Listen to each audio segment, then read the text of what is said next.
Hello, everybody. Welcome to Lifeline's Labor and Delivery class. My name is Sydney Combs. I am a registered nurse. I was a nurse in the Army, and while I was in the Army, I specialized in labor and delivery and maternal infant health nursing. I also am a certified lactation counselor.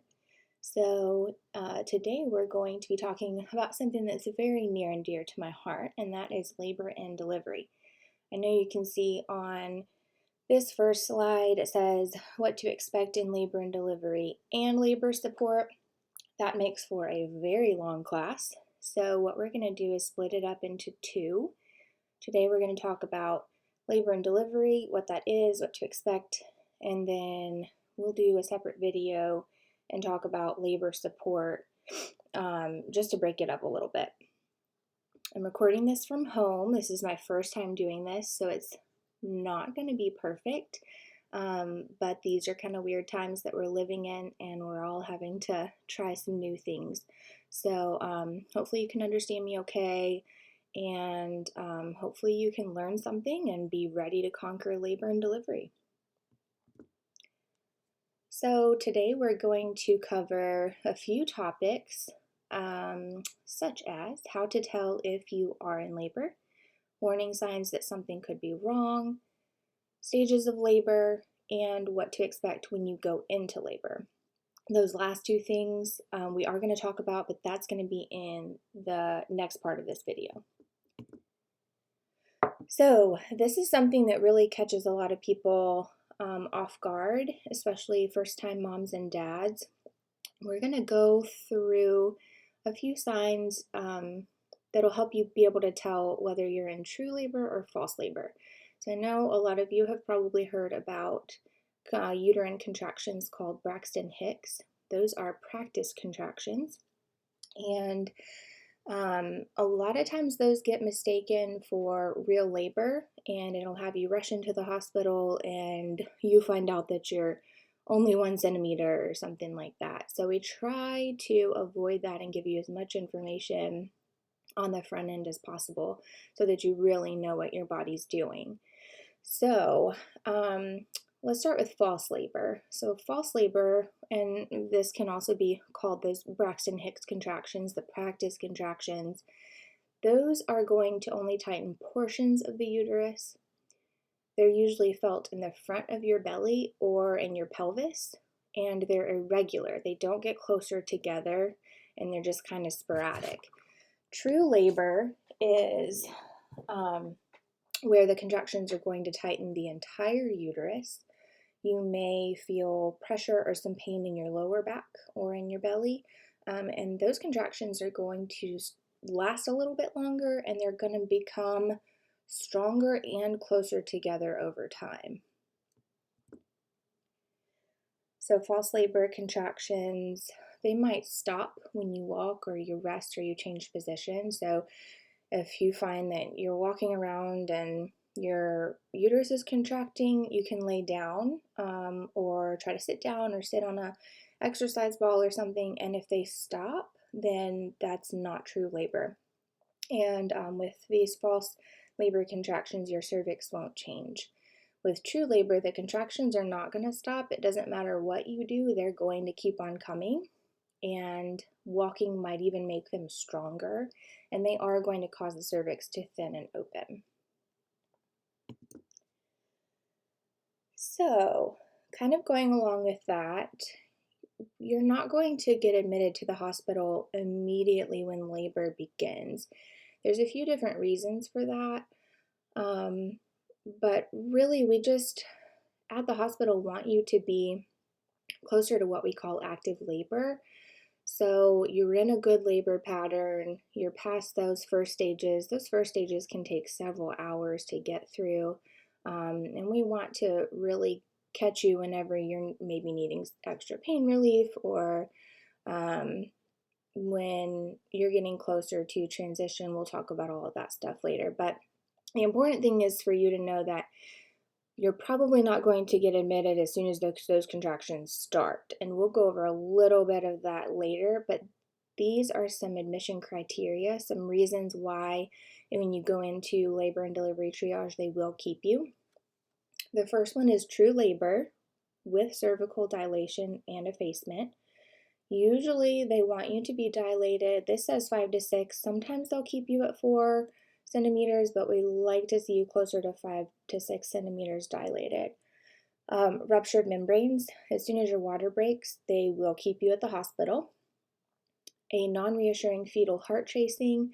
I'm sure many of you by now have gone to the hospital and experienced them putting you on the monitor. So they put 2 little monitors on your belly. One of those traces contractions and the other one traces baby's heart rate. So if they were to put you on the monitor and baby's heart rate was showing them that maybe something's not quite right, then they're definitely going to want to keep you. Preterm contractions that are causing cervical change, you will get admitted to the hospital. And concerns about maternal or fetal well-being. So if there's anything that your doctor or your nurse is concerned about, then they're going to want to keep you and at least watch you for a little while. So this slide has a lot of information on it. I'm going to try to kind of hit the basics just so you have an understanding of what your body is doing. So this very top picture talks about effacement. So in order for baby to come through the birth canal, the cervix has to be completely thinned out. So it has to really get to where it's paper thin. In that very first picture, you see that it's 0% effaced. So the cervix is closed and it's not thinned out at all. The second one, it's about halfway there. And the third one, it's 100% effaced. So that first cervix is nice and thin. Now at the same time that the cervix is effacing, meaning that it's thinning out, it's also going to be opening. So the picture down in the right-hand corner shows cervical dilation. So the one on the left-hand side is a closed cervix. The one on the right-hand side is completely dilated at 100%, so that is 10 centimeters dilated. And then going along with that, bear with me, I know this is a little complicated. We also like to look at how high up baby is in mommy's pelvis. So a -3 baby means baby's still pretty high up. A +1 or +2 baby, that means it's time to push. So that's just talking about where baby's head is in relation to mom's pelvis. So I tell you all of this to say, whenever you go into triage or throughout your labor and delivery, your doctors are going to check you and check your cervix. And you're going to hear a series of numbers. And that series will sound something like 250 minus 2. And that's saying that you are 2 centimeters dilated, 50% effaced or thinned out, and the baby is still in a -2 position. You do not have to fully understand this or memorize it. I'm just giving you a little bit of knowledge so that whenever the doctors are telling you what you're dilated to, you kind of understand what's going on. So these are some warning signs for why you would want to go into labor and delivery, or at the very least, you want to give them a call. If you have any bright red vaginal bleeding, a temperature greater than 100.4, if you're not able to get your kit counts, or if you feel like baby's not moving quite as much, any pain or burning with urination, rupture of membranes, if your water breaks, you definitely need to go into triage. Symptoms of preeclampsia, we'll talk about that next. Any vomiting or diarrhea that's lasting longer than 24 hours. And if you feel like something is not right.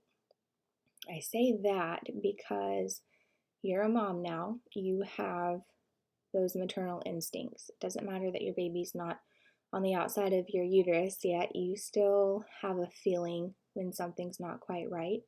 Never ignore that. Never ignore that. It doesn't matter how silly you might think it is. It's always better to be safe than sorry when it comes to the health of you or your baby. So these are some symptoms of preeclampsia. On a very basic level, preeclampsia is high blood pressure during pregnancy. And if this goes unrecognized or untreated, it can turn into eclampsia, which causes severe seizures and potentially death. So this is very serious, and this is something that your doctors are already monitoring you for during your pregnancy by taking your blood pressure. So these are some symptoms to watch out for. If you have a frontal headache that's not relieved by Tylenol, hydration, or rest, and that's a headache that's at the front of your head above your eyes. Pain on your right side close to your rib cage. Any changes in vision, if you start seeing spots or light flashes, abnormal swelling. This one's kind of tricky because you get swollen in pregnancy, it just happens. But if you go to bed one night and you're just, kind of minimal swollen, like normal pregnancy swollen, then you wake up the next morning and all of a sudden, like your hands or your face or feet are swollen up and painful, then you need to go on in and get checked out. And if you're short of breath, and if you take your blood pressure or somebody else takes it and it's high, and that is if the top number is greater than 139, or if the bottom number is greater than 89, you need to go get checked out. So those are just some things to watch out for with preeclampsia. Okay, so the stages of labor can get a little bit complicated. I'm going to try to make it simple. Just understand that the first stage of labor has 3 phases, and then you have the second stage and third stage. So it flows very well. I'm just going to try to hit the basics so you kind of understand, if nothing else, what early labor is and what active labor is. So bear with me. Okay, so the first stage of labor, and this is the earlier active phase. This is when the uterine contractions start. They're usually spaced out, usually about 10 to 20 minutes apart. During this phase, the cervix will dilate from closed to about 5 to 6 centimeters. The contractions are mild to moderate intensity, and mom might feel excited, nervous, you might have high energy, and eventually you'll start that quiet breathing with contractions. So this is also the first stage of labor, but this is the next phase called active or transition. So the active phase begins at the end of the early phase. So when you're about 5 to 6 centimeters, that's when active labor starts. And active labor goes all the way until you are 10 centimeters. The contractions usually start to get close together. They're usually about every 2 to 3 minutes apart. And contractions are strong enough that walking and talking through them is difficult. So this is when we want you to come to the hospital to be admitted. So that's why I kind of explained early labor versus active. So whenever your contractions start becoming really regular, about every 3 to 5 minutes, and or when you start to notice that you cannot finish a sentence when a contraction starts, you can't talk while you're contracting, or you can't keep walking when you're contracting, that's probably a good indication that you're getting close to active labor. This says at the bottom that if it's not your first baby, we want you to come to labor and delivery when those contractions are about 5 to 7 minutes apart, because consecutive babies tend to come a lot faster. So for first-time moms, you want to come whenever you can't walk or talk through those contractions, and whenever those contractions are coming about every 3 to 5 minutes apart, or if your water breaks. Okay? So the second stage of labor is when pushing starts. So this is at the very end of that first stage of labor, and I actually forgot to touch on transition. Transition is whenever you start, usually happens about 8 centimeters, and that's whenever you're really working through that active phase and your cervix starts to change really quickly. So sometimes that pain gets a little bit more intense, or it can actually cause some nausea and some vomiting. That's actually a really good sign. So that happens at the end of active phase. So now we're in the second stage of labor. I know this is confusing, but first stage of labor, very simply, is all of labor until you get ready to push. So now we're in the second stage, we're getting ready to push. So the second stage of labor begins with complete dilation at 10 centimeters and ends with the delivery of the baby. So you're pushing during this phase. The time can vary from a few minutes to up to 4 hours. And it is pretty typical for first-time moms, especially with an epidural, to push up to 3 hours. So just keep that in mind. The baby moves down through the birth canal, and what happens is called Ferguson's reflex, and that is when the head of the baby is pressing on the nerves around the vagina, and that actually gives you the urge to push. It's actually a very similar reflex whenever you have to go poop. So a lot of times you're going to be like, I have to poop, I have to poop. And really, you don't have to. It's just the baby's head. It means it's time to push. So the biggest thing is not to fight that reflex. That's when you want to push your hardest. So you're pushing, pushing, and then the baby's head delivers. Once the baby's head delivers, then he or she will turn it to one side or to the other, and then one shoulder will deliver at a time, and then the rest of the body comes out really fast. Okay, the hardest part is that head. The head is actually the biggest part of your newborn. So after that, the cord is clamped and cut. Dad or whoever the support person is, you can cut the cord. The doctor will clamp it and show you exactly where to cut so you won't mess up, I promise. Just keep in mind it's really thick and gummy, kind of like a really big chewy piece of calamari. You're welcome for that. You're never going to want calamari again. It's real thick. And delayed cord clamping is definitely an option. It's really becoming more of the standard. But if that's something that you want, just make sure you talk to your team about it when you're admitted to labor and delivery. Delayed cord clamping is whenever the provider does not clamp it immediately. They actually let that cord keep pulsing and then until it stops. And once it stops pulsing, then it's ready to cut. And that actually gets baby about 30% more blood volume. And with the blood volume comes extra nutrients, extra antibodies, all the good stuff that baby's getting from mom. So delayed cord clamping is a fantastic option as long as baby is doing okay and doesn't need to go immediately over to the warmer. So the third stage of labor happens after baby is delivered, and it ends once the placenta is delivered. So this is basically just delivery of the placenta.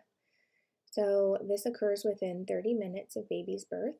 The uterus continues to contract during this time. And after that placenta is born, your doctor and then your nurses will do what's called a fundal massage. It's poorly named a massage. If it is a massage, it's the worst one you've ever had in your life.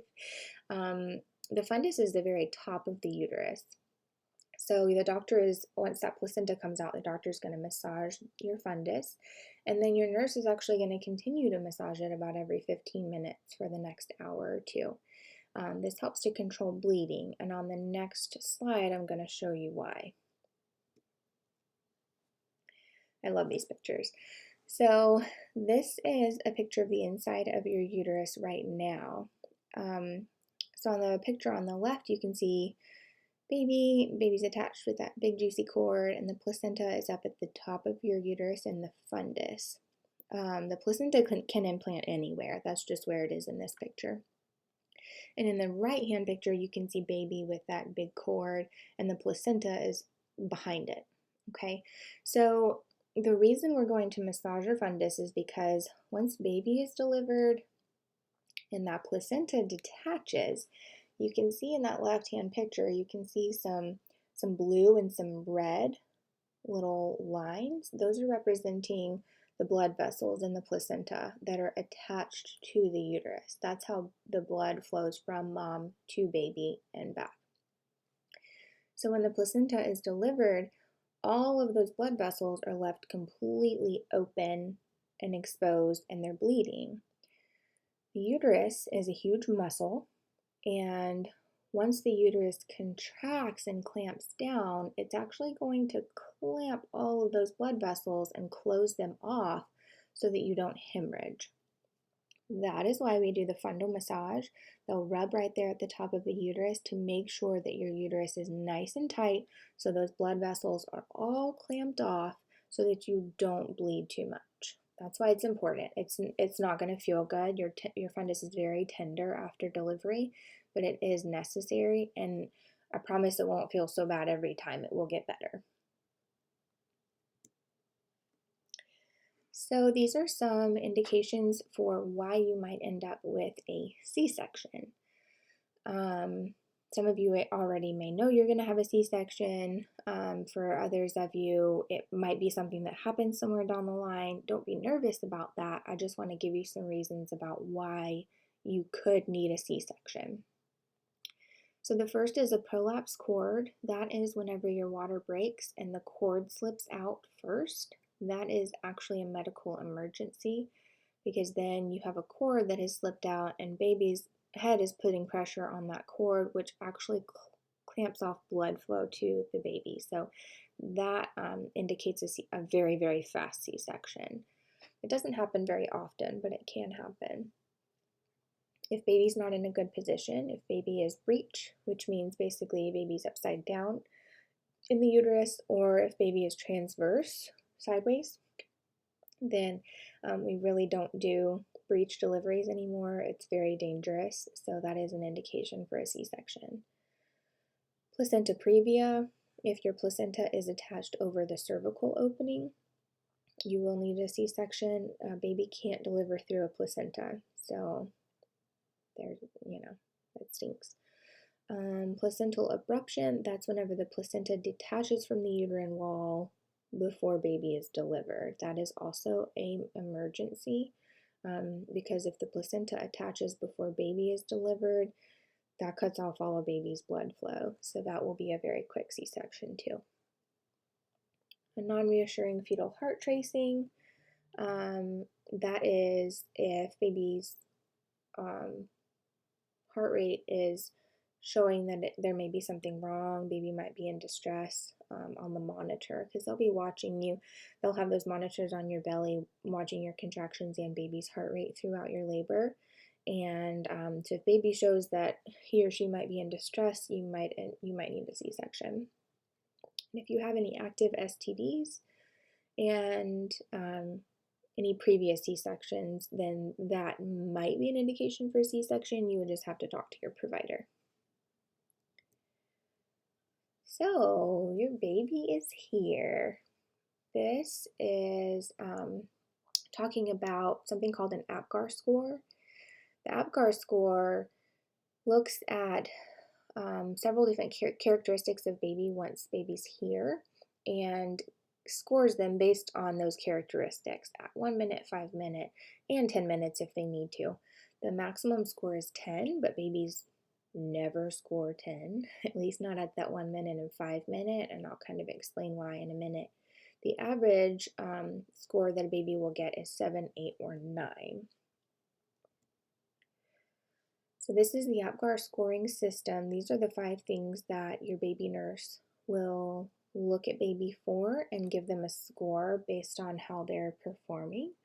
The first one is activity or baby's muscle tone.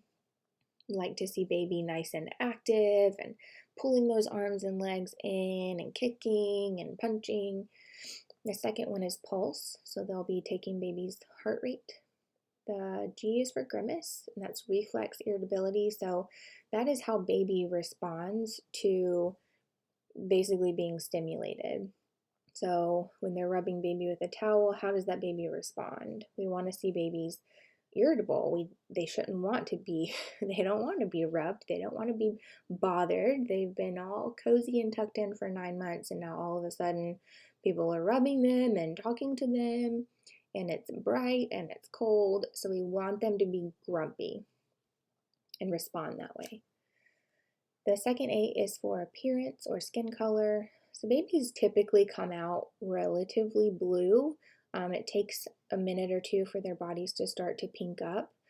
and that's totally normal, but we want their bodies to start to pink up. We don't want to see a blue baby, especially around their chest and around their mouth. Um, their hands and their feet typically are blue. That's called acrocyanosis. That's completely normal, but we really don't want to see anything on their trunk or on their face blue. And the R is for respiration. So obviously, when baby's born, we want baby crying, we want baby screaming. You know, your instinct as a mom or as a dad is going to be, shh, no, no, no, don't cry, it's okay. But we are like, no, we want them to cry.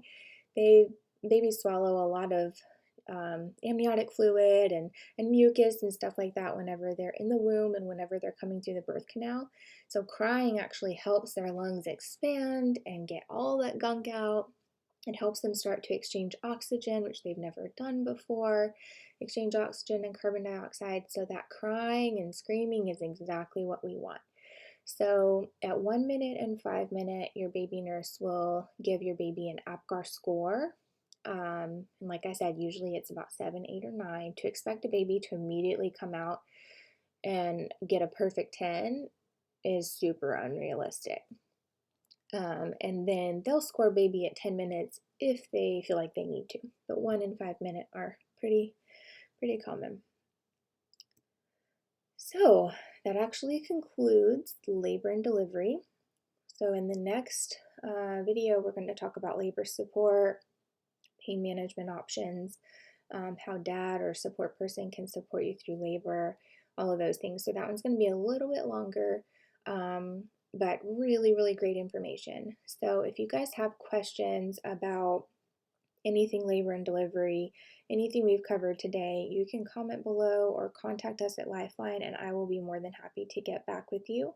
I hope that this was good information. I know it can be a little bit confusing talking about those labor stages, but hopefully that was at least some good explanation for you. So I hope you enjoyed, and we will see you for the next video.